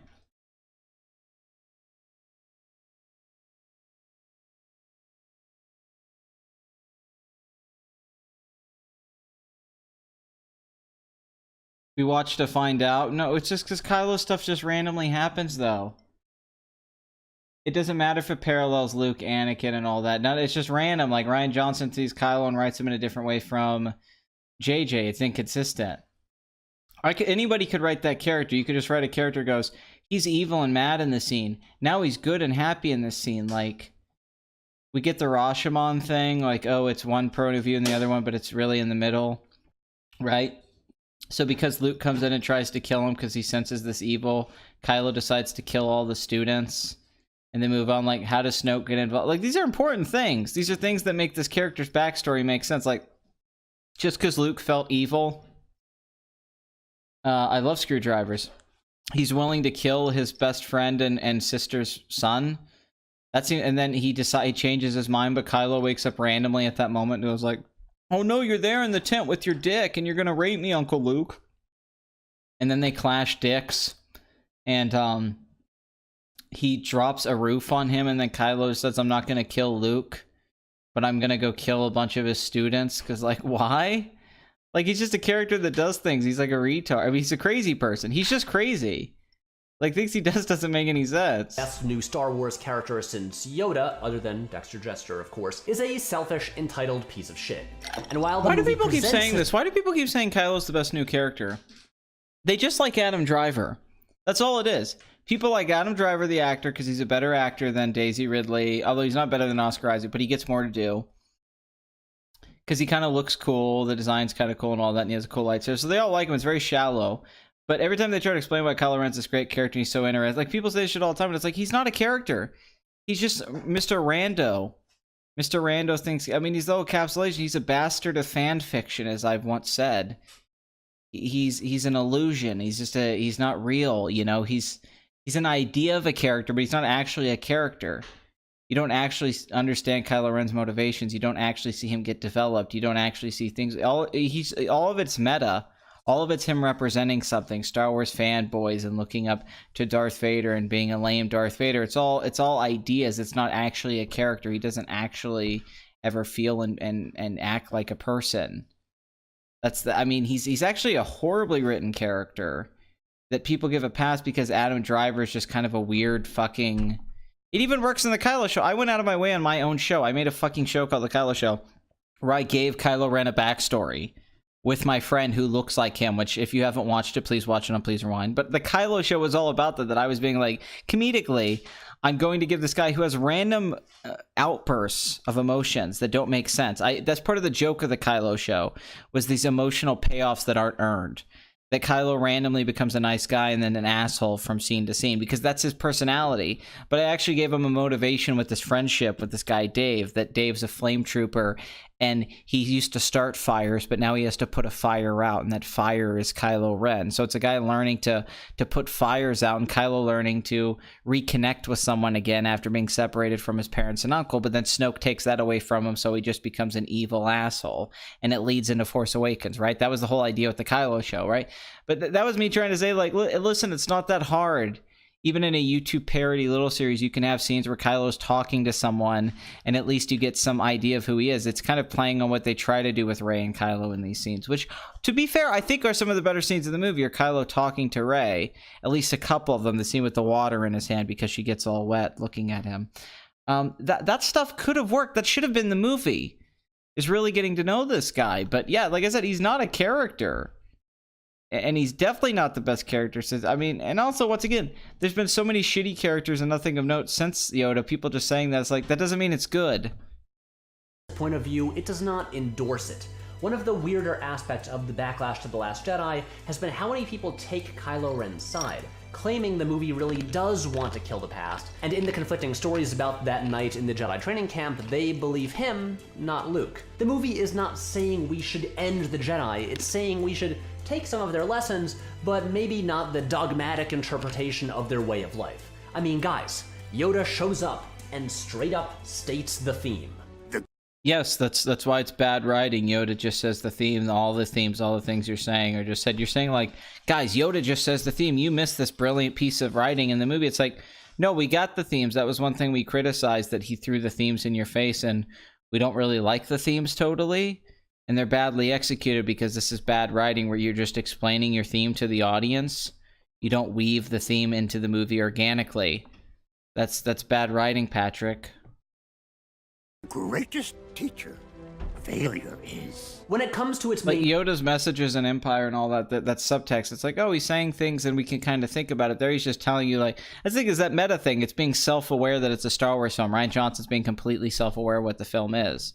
Themes, this movie is not subtle. Which makes you aware of it being Star Wars and the sets and the special effects and how stupid and silly it is. It kind of helps, it takes away buying into the reality and what was kind of so gritty and lived in about the first Star Wars movie, about New Hope. Rian Johnson makes you go like, oh yeah, this is just a bunch of stupid space wizard stuff and all this stuff's kind of silly and doesn't make a lot of sense. And it's because I think one, he didn't understand Star Wars and he didn't know how to make a movie like this. But another thing, it's almost like he has this hatred for it. And yet a whole lot of people miss what it doesn't it's doing have because that they'd hopeful. rather obsess about how, I don't know, force fields work. Now, while... Once again, he's being completely disingenuous. He's strawmanning an argument and saying, like, you missed the point. We didn't miss the point of any of these things. Everybody understood this, and these were a lot of the arguments. You're being full of shit. You didn't see something that other people didn't see. Rey, Poe, Finn, and Kylo all learn from their failures and grow as people. Side note, Finn's arc is the best, and the moment when he wrecks Phasma and proudly declares himself to be rebel scum is my favorite moment in the movie. The best example of this is Mr. Lucas Skywalker, drinker of milk and catcher of big fish. Now, I love Lucas. Dude, what? Finn doesn't have an arc in this fucking movie. And that's definitely not the best arc in the movie. In fact, it's arguably the worst arc. Because really nothing happens. His plotline's boring. You lose the connection he had with Poe and Rey, which is what was interesting. Because I liked Finn in Force Awakens. Once again, the writing was bad, but I kind of like John Boyega, and I like the idea of Finn as a stormtrooper, but... yeah, no, oh god, once again, these are just bad points to be making, too. Like, there's so many other things, like... You can make an argument that, like, if you really want to go to, you could say Luke has the best arc or something. If you really wanted to say that, even though I don't think Luke's arc is good, but you could make the point of view. But Finn, it's like, really, Canto Bite and all that stuff, the stuff with Rose, Kiss from a Rose. Luke Skywalker. I love him when he's whiny, I love him when he's heroic, and I really love him when he's conflicted. And in the conversation around The Last Jedi, I've discovered that a lot of people have misunderstood Luke Skywalker for a really long time. So only I understand Luke Skywalker. This was another thing people did on Twitter when they were defending this film. You don't understand Luke Skywalker. Then they explain their interpretation of Return of the Last Jedi and Luke's things. And I always quote them going, you didn't understand Luke Skywalker. My version of Luke Skywalker is the only correct one.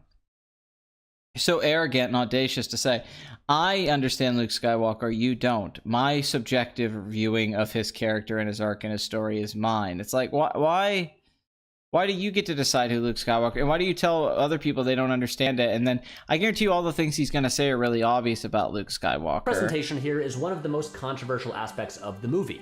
They took our hero and made him a sad, bitter old man. And yeah, I get it. It's a bit of a shock. Just look at Rey. She's shocked. She thought he was going to walk out with a laser sword and face down the whole First Order. And once again, that's that meta self-aware bullshit. He's acknowledging it's Star Wars and even saying laser sword. And no, it's not the fact that it's just a shock. I would like it to be shocking. I don't even mind the idea of Luke being old and a little bit better. It's just those scenes aren't well written. They're not really that well done. Like, you're ignoring what people actually have a problem with those scenes on their own merits. You're talking about it conceptually. Conceptually, I don't think people hate everything about the movie. You have to talk about the actual execution, which he isn't going into. There's really no insight in the movie. He's very, very broad about everything. Like, this is what the scene's about. And isn't that great? Instead of breaking down why that's a good scene, why that's a good piece of filmmaking and writing itself. He's showing these clips like we're supposed to go, oh yeah, but it's like, that's not a good example. No intention of doing that. Now, I spent an unhealthy amount of time reading the comments from this movie's detractors, and a ton of people wanted him to be off on that. Now, why are you doing that if this is a movie for space wizards about children? If it's a movie about space wizards made for children, why are you spending all these hours doing that, you child? Island, learning ancient Jedi secrets, getting more powerful, and then showing up to like pull Star Destroyers out of the sky and becoming a Super Saiyan, I guess. That would have been more interesting than anything in this movie. Like, a lot of people say, like, oh, you wanted Luke to pull the Star Destroyer out of the sky, you just wanted generic blockbuster stuff. It's like, it didn't have to be that. Like, I think the scene where he walks out and gets shot and survives is a cool idea. It's just, it sucks how it's done. It's like, why can't he just walk out, go out there if he's just gonna die? Like, okay, he's a badass. I mean, Leia flew in space like a Super Saiyan, Patrick. You just defended that scene where Leia flies through space like a superhero and survives dying in space. That's literally the same thing as like Luke pulling a Star Destroyer down.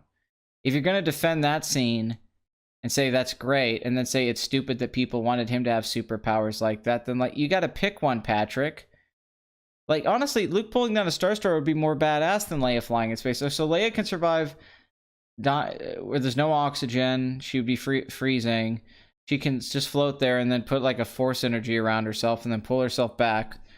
How's that any different than Luke seeing his Star Destroyer and then having to like use all of his energy, where like he's almost like collapsed, like the Star Destroyer is coming and Rey, Poe, and Finn and them are all like, we're gonna die, there's nothing they could do, and then Luke uses like, I mean, it shouldn't be easy for him.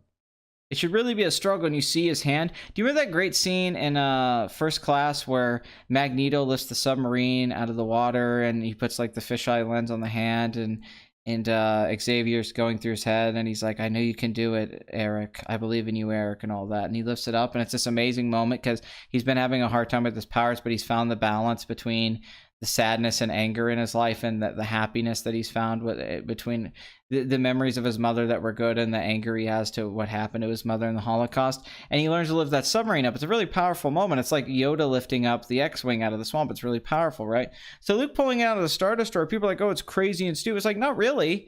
It could be an emotional, epic moment. Like, you could see the hand of the close-up to the camera, and you have a shot like that, and then you could have the music swell, and then you could see him trying to bring it down, but he can't do it, and they're blasting, and they're all looking at him, and the music's swelling, and then he pulls it, and then he slowly brings it down and crashes, and he goes, oh, is that how the Star Destroyer crashed in Jakku? And, you know, like, Sure, it probably is too much, but once again, if you're going to defend Leia flying in space, that's way less badass than that scene I just described to you, especially with the comparison to the First Class scene. You can do a scene like that could be pretty cool in a movie, and you don't have to do it as this over-the-top Dragon Ball Z thing. It could just be a guy's hand and close-ups, and I mean, honestly, that scene just sounds good. Sounds like a good scene. But Luke Skywalker is not a power fantasy. A New Hope is not about an ordinary kid becoming the biggest bad. Well, what about Rey then, who is a power fantasy and is just about her becoming a super badass without any explanation? She can do anything. Is that not a problem you have with these movies? That's a criticism people are bringing up. You're just ignoring that. Badass in the galaxy. He doesn't spend a lot of this video on Rey, and that's for a very good reason. An ordinary kid who wants to be a part of something greater, to have a purpose in the universe. And as his story goes on, he does that, but finds out that it's way more complicated than he thought. Turns out his family is a fucking mess. It turns out that he's a little bit angry, and every so often he needs to put on some Disturbed and get dark. Oh my god. Oh my god. Wow. Oh my god, that's not nearly as good as my ELO take, the fall with Luke falling down. That's terrible. It's a wazzy, it's a woozy, it's fairy dust. It doesn't fucking exist, motherfucker. It never landed. It is a no matter. It's not on the elemental chart. It's not fucking real. Completely true, Blood Money. Oh, Kylo show's much better. Yeah, no, Sharkfoot was really trying.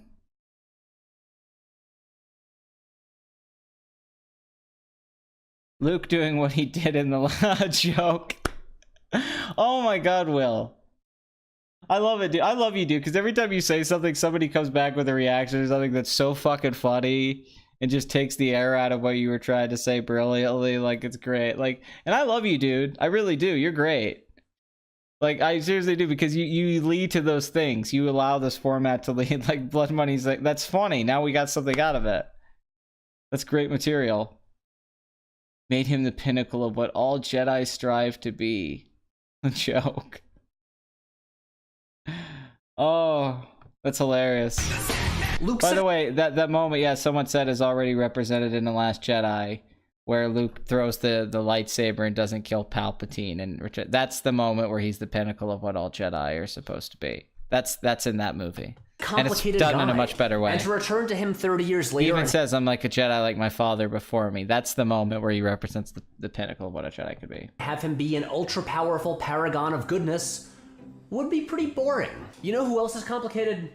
Rey. You know what's also boring? A really generic hermit character that we've seen 1,000 times, that's motivations don't make sense, whose backstory's poorly fleshed out, and who just, I don't know, says he's going to teach 3 lessons and then doesn't, and then just shows up at the end anyway. Like, that's... Like, it doesn't have to be boring, Patrick. If it's well written, that idea of Luke doesn't have... Nothing has to be boring. You're just saying it is. Also, Rey is not complicated. Once again, she's just an idea, not even a good one. You're saying... You're going to bring all those things. Rey's parents, her conflict, all this bullshit. It's like, that doesn't make her complicated. None of that makes her a complicated, conflicted character. That's stuff that we all get. That doesn't ignore the... Where does she get all these amazing Force powers out of fucking nowhere? She doesn't have to do any training. Anakin trained for years with Obi-Wan. Luke trained for a long time with Yoda and Obi-Wan. She did no training. She just knows how to do things with the Force. She's good at everything. She's just the most likable character. That's what they always say, like, oh, she's a good person and she's trying to do the right thing and all that stuff. They never, like... Rey has no character traits. Rey's not a character. It's weird that she gets accused of being a flawless character who never makes mistakes because, man, she has got problems. She has no idea what to do with herself and keeps running to different people, hoping they'll provide her with some sort of guidance. She plainly states it. I need someone to show me my place in all this. And this brings us to... None of those are mistakes. She doesn't actually make a lot of mistakes. And you're saying those are problems. It's like those are only problems because they didn't spend any time writing anything to avoid those problems and actually giving her a character arc and having things make sense and having her have good relationships. That's because it's badly written that those things are there. Like... The incredible moment when Kylo Ren reaches out his hand and offers her a place she can belong. These movies have had a lot of moments where bad guys ask good guys to join them, but this was the first time that I thought there was a chance the good guy might actually accept. Because we don't know Rey or Kylo, because once again, they're not defined or feel like real people, so we don't know who they are. We don't know what Rey will do because she just does random things. We don't know what Kylo will do because he just does random things. That's why you think that, because you're like, well, anything could happen. The next movie could start with anything happening, just like this movie randomly starts with, oh, they're getting chased by the First Order well after they just blew up the Star Killer base. How the fuck did this happen? Because it's just random and we jump into it. Like, yeah, and Finn just recovered within a few hours because fuck it that he got his spine cut up. Like, yeah, it's because things just randomly happen once again because things don't have flow. They don't have an organic flow. That's why you think that. Literally anything could happen because nothing matters. And that is the mark of good storytelling. So I've talked a lot about how I wanted this movie to push Star Wars forward. And that is the mark of good storytelling, that these characters are so poorly defined and things just randomly happen that this could happen. I love you, Will. I really do. Oh, it was deleted, really? That's hilarious.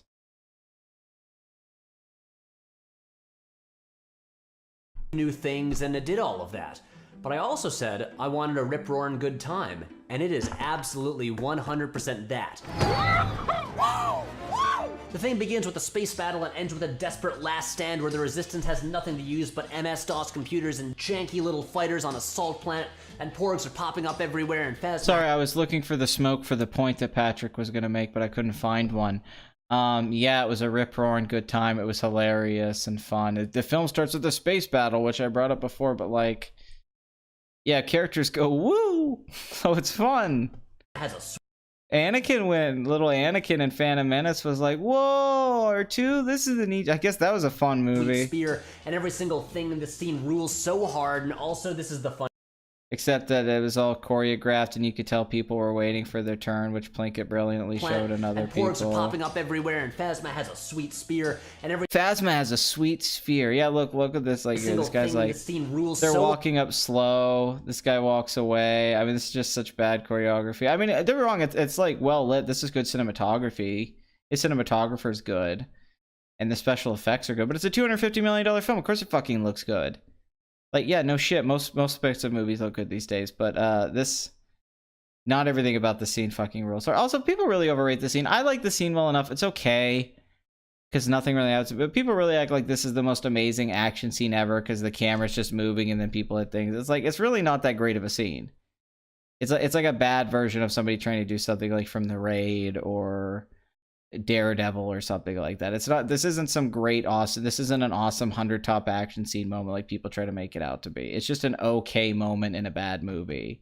So hard, and also this is the funniest goddamn thing. I feel something. You feel it? Yes, I feel it. That's the Force. Really? Wow, it must be really strong Oh, with I've you. never felt any. Ow! And yeah, guys, I will say that's a joke in the movie I like. That's one of the only jokes in the movie I like, but I don't think it's like the funniest thing. It's amusing. It's a chuckle.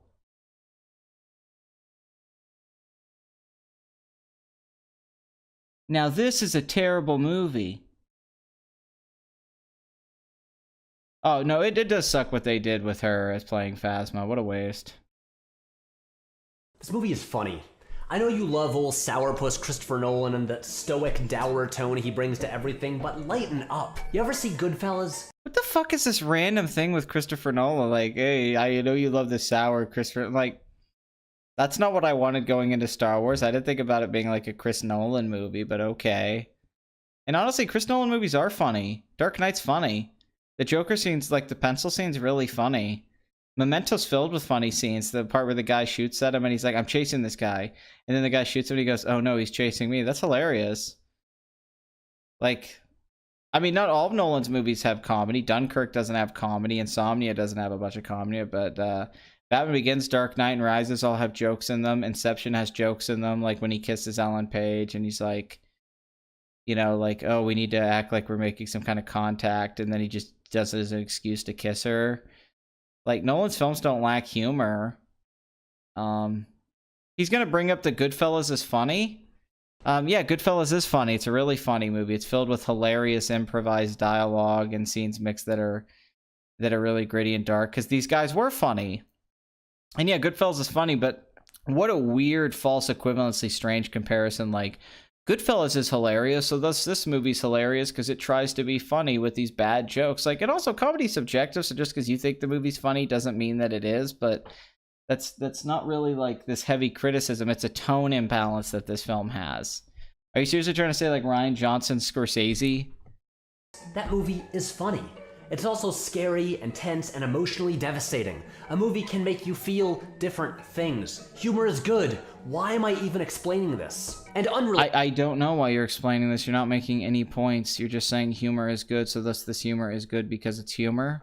Not why it's good. You're not explaining why it's good. How much I love Adam Driver's delivery. He's actually not explaining why anything's good. He's just saying things are good.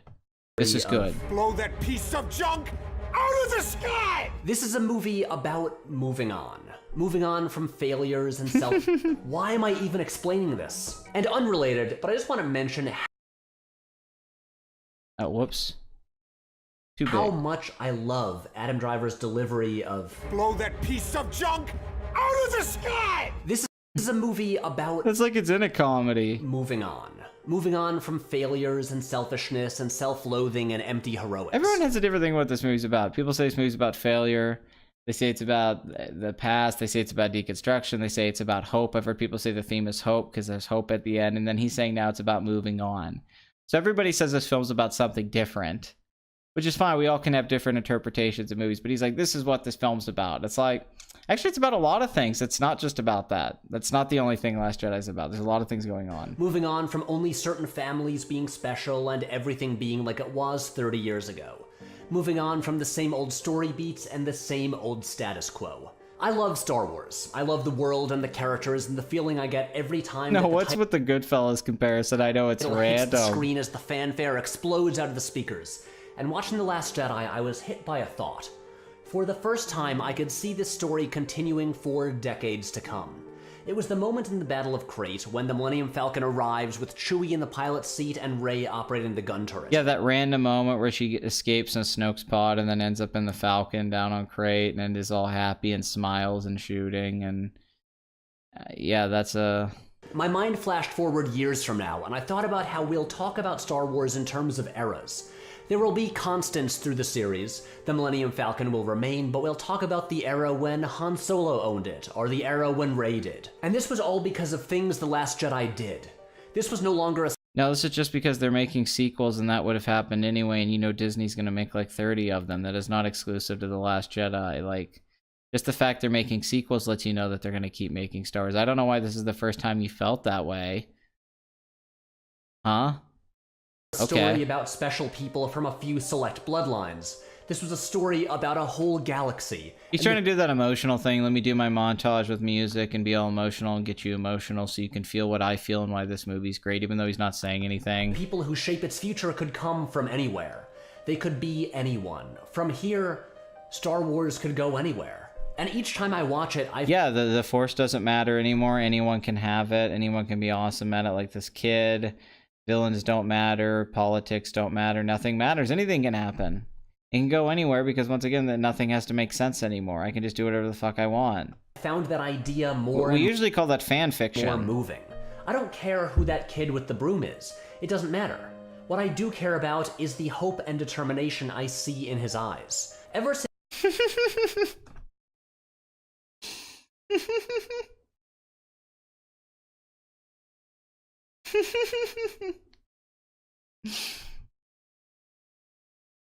Okay.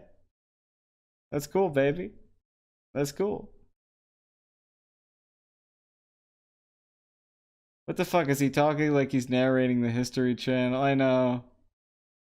Since George Lucas made that first film, Star Wars has been about how an ordinary person can escape their circumstances and become a part of something You could do all of this for any movie. Batman v Superman, you could do... I was going to parody this and use all of the same points for Batman v Superman, the themes. Like, this movie's really about this and how Superman's flawed and Batman... Like, you take all the themes and the religious connections and the geopolitical things and... you could do this with any movie. You could talk about the themes in The Room, about friendship and the talented Mr. Ripley stuff that Tommy was influenced by. You could do this with any movie and say these things. None of these are good.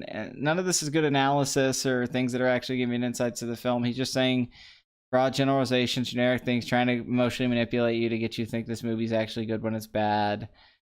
He just knows his comments are going to blow up and his views. I mean, this video is pointless. This is a very pointless video. He says nothing in 20 minutes. Is a movie that understands that. Okay, and now because I couldn't find a more natural way to incorporate them into the speech, I want to just mention a bunch of random little things I love in this movie. The incredible texture and color palette of Steve Yedlin's cinematography, John Williams' score, and how he weaves together countless leitmotifs from the entire series. This line. Wipe that nervous expression off your face, 3PO. The Giallo-esque design. The Giallo-esque design. Jesus Christ, you're just trying to get hipster. Oh, I know Giallo-esque design. Patrick, stop it. Yeah, cool. The cinematography was good. Yeah, that doesn't mean the writing was good. Like, okay, you're pointing a little... Like, yeah, nobody really said the cinematography was bad. That's never been a criticism. R2's cheap trick. When the Porgs are poking at the lightsaber. When the sad Porg looks at Chewie. When the Porgs... Man, he really likes the Porgs. Screeches during battle. When the Porg hits the window. When Chewie swats the Porg off the dashboard. The Porgs are great. Puppet Yoda. The way DJ wears... Why are Porgs great? I don't... Alright. His boots around his neck. The moment when Hux thinks he can kill Kylo. When Poe rubs BB-8's belly. The whole design of Crate so that as warfare breaks out on the planet... Well, this guy really has some... He just... It actually looks like it's bleeding. Luke's wink at C-3PO. It actually looks like it's bleeding. Yeah. The way Luke first saw Leia via a projection and the last time she sees him is a projection. See? It rhymes, like Luke. I mean, yeah, those aren't bad little details, but once again, that doesn't fix all of the mountain of problems it adds. Like, yeah, the hologram thing, the project. Yeah, I picked up on that. That's a cute little thing. I picked up on that. That's a cute little thing. Yeah, I didn't hate it. Rian Johnson's not a terrible director, totally. He knows how to make little visual things that work in a movie. Most of the criticisms fall with the screenplay. Like, yeah, that's a cute little moment, but like... Loves. This is a weird movie to talk about. This video ended up being longer because it's a weird fucking movie than it should need to be because it's not enough to say why I think the movie is good. I also have to preemptively respond to all the people who are going to say, but why didn't you talk about this thing that's bad? Months ago, I said there was no... You didn't go into any of that stuff because you have no answer to any of that stuff. And you really didn't go into anything. Like, you could have just done this in 5 minutes. You stretched this out for no reason. I don't know why this video is so long. I really don't. I don't know what the fuck. Like, you spent so much time with things. Like, you didn't need to say that. No way I would make this video. But the truth is that since December, I haven't stopped thinking about The Last Jedi. And to all the people who hate it, I wish that you could see what I see. Because it's pretty great. I wish I could be retarded too and see this shitty film is a good movie, as like a lot of you do, because you're making it up to yourselves. You're projecting these things onto the films. You get to project things onto Kylo Ren and Rey. That's why people love it. They get to make this awesome story up in this awesome movie that it actually isn't. You get to do that watching. I mean, yeah, I would love to do that too. I mean, that would be fun. Like that's awesome that you can do that, but like you can't admit to yourself that that's what you're doing. People get to project onto Kylo Ren. They get to add these themes and this depth and all that because the films open themselves up to that. You'd be like, yeah, I can make this brilliant in my mind and explain these things and explain why these things are so brilliant because it's a Star Wars film trying to have subtext and be artsy. And it's like, well, yeah, but that's kind of what makes it shit, is that it fails as that when it could be an enjoyable space opera or just a space adventure comedy like Guardians of the Galaxy or something. And we're done. Guys, thank you so much. You were fantastic as always. Now I am going to take this footage and put it online. I'll see you later. You don't think anyone is actually going to watch that, do you? I don't know. I would. That joke's horrible. Who is this oh my god. Oh my god. Oh. You know he fucks this girl too. Oh, Patrick. Yeah, joke wouldn't be bad. The mother being like, you know, who would watch this? That's kind of funny, but then that girl, I would. Like, oh, that's cringe comedy. I mean, granted, though, he thinks The Last Jedi is funny, so I guess this is his sense of humor.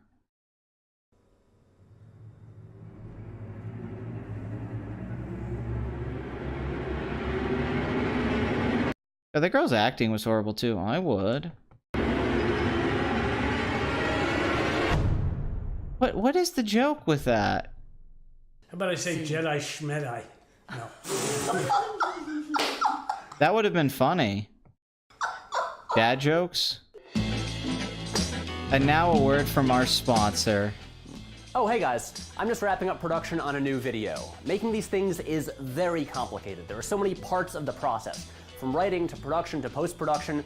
Now, some of this I learned in college, but most of it I taught myself through a lot of trial and error over many, many years. And back when I was 20 years old and trying to figure Really? This was complicated to make? Because this was the most generic kind of YouTube video I've ever seen. Look at this equipment. He has this nice mic that, like, he's wasting it on this. It's so disappointing to think this guy actually has money in these things and actually probably knows what he's doing on some level, and he's wasting his time making shit like this. Figure out how to use lights and audio. Really, the guy, like, let's be fair to the guy, right? Patrick has good presentation. He has a nice voice. He has a nice presence on camera, how he moves and does things. He does a lot of that stuff very well. His audio's good, his editing's good. Like, I'm not gonna take anything away from Patrick. This is fine stuff, but like his last series of videos, it's like, dude, what the fuck are you doing? this pause game though. Holy shit. Oh. This pause game's amazing.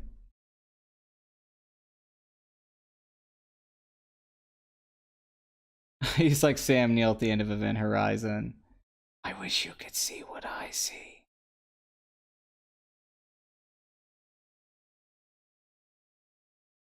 Yeah, now I need to review Toe Jam and Earl. That's what this needs to be. Yeah, no, that's a clear thing. He clearly did it this long to make more money off ad revenue. What do you think of fucking... I know exactly why you made this 20 minutes. It was hard to get through this video, I swear. Yeah, I know. Good use of color. I know. It's Giallo. That's... Oh my god. I don't know if he realizes how cringe he is. He's just like, it's great because... That's his argument. It's great because I like it. Because this just shows you how much of a fucking shithead he is. I really wish I had something like Skillshare, who is sponsoring this video. Skillshare is an online learning community. Hey guys, thank you for watching, and I'm just gonna say, please don't get Skillshare because they sponsored this fucking piece of shit video. God, that was bad. I mean, I wish our video was just entertaining. It wasn't funny. You didn't say anything. Like, I mean, that was really my main issue with it. The video was just kind of a waste of time.